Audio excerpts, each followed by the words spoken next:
خداوند کے زندہ اور پاک کلام میں سے سلاطین کی دوسری کتاب اس کا چوتھا باب۔ اور انبیاء زادوں کی بیویوں میں سے ایک عورت نے علیشہ سے فریاد کی اور کہنے لگی کہ تیرا خادم میرا شوہر مر گیا ہے، اور تو جانتا ہے کہ تیرا خادم خداوند سے ڈرتا تھا، سو اب قرض خواہ آیا ہے کہ میرے دونوں بیٹوں کو لے جائے تاکہ وہ غلام بنے۔ علیشہ نے اس سے کہا، میں تیرے لیے کیا کروں؟ مجھے بتا تیرے پاس گھر میں کیا ہے؟ اس نے کہا کہ تیری لونڈی کے پاس گھر میں ایک پیالہ تیل کے سوا کچھ نہیں۔ تب اس نے کہا، تو جا اور باہر سے اپنے سب ہمسایوں سے برتن عاریت لے، وہ برتن خالی ہوں اور تھوڑے برتن نہ لینا۔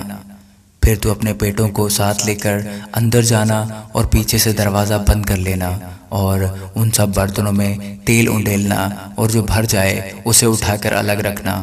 سو وہ اس کے پاس سے گئی، اور اس نے اپنے بیٹوں کو اندر ساتھ لے کر دروازہ بند کر لیا، اور وہ اس کے پاس لاتے جاتے تھے۔ اور وہ انڈیلتی جاتی تھی۔ جب وہ برتن بھر گئے تو اس نے اپنے بیٹے سے کہا، میرے پاس ایک اور برتن لا۔ اس نے اس سے کہا، اور تو کوئی برتن رہا نہیں۔ تب تیل موقوف ہو گیا۔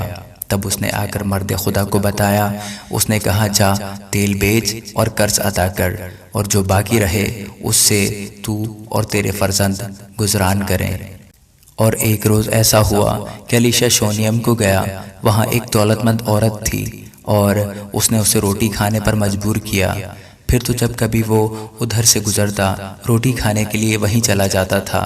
سو اس نے اپنے شوہر سے کہا، دیکھ مجھے معلوم ہوتا ہے کہ یہ مرد خدا جو اکثر ہماری طرف آتا ہے مقدس ہے، ہم اس کے لیے ایک چھوٹی سی کوٹری دیوار پر بنا دیں، اور اس کے لیے ایک پلنگ اور ایک میز اور چوکی اور شمعدان لگا دیں۔ پھر جب کبھی وہ ہمارے پاس آئے تو وہیں ٹھہرے گا۔ سو ایک دن ایسا ہوا کہ وہ ادھر گیا اور اس کوٹری میں جا کر وہیں سویا۔ پھر اس نے اپنے خادم جہازی سے کہا کہ اس شونیمی عورت کو بلا لے۔ اس نے اسے بلا لیا اور وہ اس کے سامنے کھڑی ہوئی۔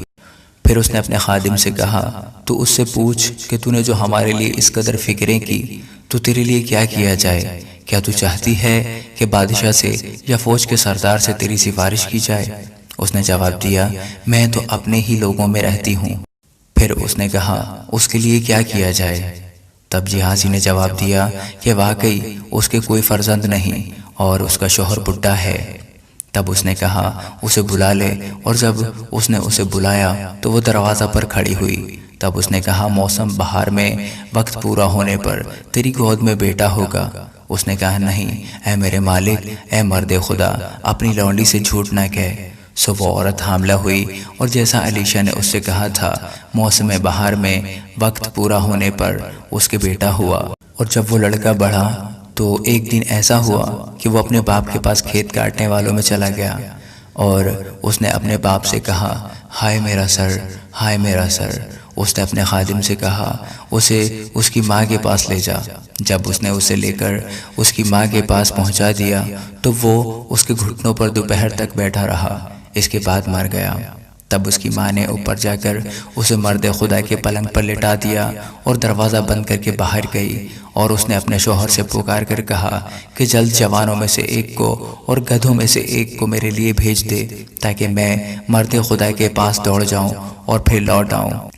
اس نے کہا، آج تو اس کے پاس کیوں جانا چاہتی ہے؟ آج نہ تو نیا چاند ہے نہ سبت۔ اس نے جواب دیا کہ اچھا ہی ہوگا، اور اس نے گدھے پر زین کس کر اپنے خادم سے کہا، ہاں آگے بڑھ اور سواری چلانے میں ڈھیل نہ ڈال جب تک میں تجھ سے نہ کہوں۔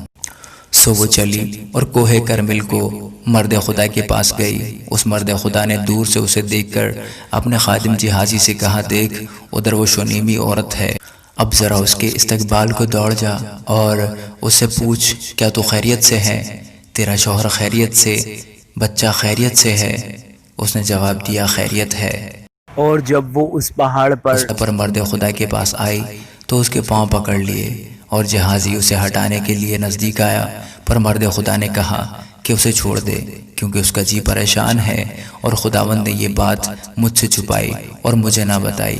اور وہ کہنے لگی، کیا میں نے اپنے مالک سے بیٹے کا سوال کیا تھا؟ کیا میں نے کہا تھا کہ مجھے دھوکہ نہ دے؟ تب اس نے جہازی سے کہا، کمر باندھ اور میرا عصا ہاتھ میں لے کر اپنی راہ لے۔ اگر کوئی تجھے راہ میں ملے تو اسے سلام نہ کرنا، اور اگر کوئی تجھے سلام کرے تو جواب نہ دینا، اور میرا عصا اس لڑکے کے منہ پر رکھ دینا۔ اس لڑکے کی ماں نے کہا، خداوند کی حیات کی قسم اور تیری جان کی سوگند، میں تجھے نہیں چھوڑوں گی۔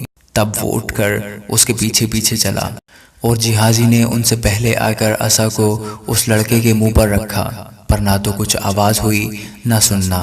اس لیے وہ اس سے ملنے کو لوٹا اور اسے بتایا کہ لڑکا نہیں جاگا۔ جب علیشہ اس گھر میں آیا تو دیکھو وہ لڑکا مرا ہوا اس کے پلنگ پر پڑا تھا۔ سو وہ اکیلا اندر گیا اور دروازہ بند کر کے خداوند سے دعا کی، اور اوپر چڑھ کر اس بچے پر لیٹ گیا، اور اس کے منہ پر اپنا منہ، اور اس کی آنکھوں پر اپنی آنکھیں، اور اس کے ہاتھوں پر اپنے ہاتھ رکھ لیے، اور اس کے اوپر پسر گیا۔ تب اس بچے کا جسم گرم ہونے لگا۔ پھر وہ اٹھ کر اس گھر میں ایک بار ٹہلا، اور اوپر چڑھ کر اس بچے کے اوپر پسر گیا، اور وہ بچہ 7 بار چھینکا، اور بچے نے آنکھیں کھول دیں۔ تب اس نے جہازی کو بلا کر کہا، اس شونیمی عورت کو بلا لے۔ سو اس نے اسے بلایا، اور جب وہ اس کے پاس آئی تو اس نے اس سے کہا، اپنے بیٹے کو اٹھا لے۔